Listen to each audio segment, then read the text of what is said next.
Naniniwala si Ombudsman Samuel Martires na hindi masosolusyonan ang korupsyon sa Pilipinas. Sa budget hearing ng Ombudsman sa Kamara, sinabi ni Martires na talamak na ang korupsyon sa bansa dahil wala ng respeto ang mga tao sa Diyos at sa sarili.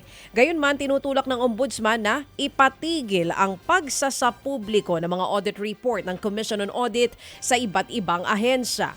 Iminungkahi ni Ombudsman Samuel Martires na alisin na sa General Appropriations Act ang pag-uulat ng Audit Observation Memorandum ng COA. Ito ay ang kasulatan sa mga ahensya para ipaalam sa kanila ang anumang napunang mali o kulang base sa isinasagawang audit. Ayon kay Martires, nagdudulot lamang ito ng kalituhan sa publiko. Napapasama rin daw ang imahe ng ombudsman kapag ibinabasura ang kaso laban sa isang ahensya dahil nga sa kakulangan ng ebidensya.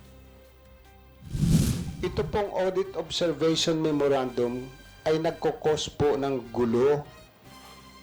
Kasi sa pananaw po ng isang tao, pag nabasa niya na mayroon yung Audit Observation Memorandum sa isang 10 million project ay mayroong kaunting aberya, ay sasabihin na kagad ng tao na itong government official ay kumikita doon sa 10 milyon na proyekto. Ang hindi lang pala na-submit ay resibo. Ted Filon at DJ Chacha ngayon nasa Radyo 5 92.3 News FM Monday to Friday 6 to 10 a.m.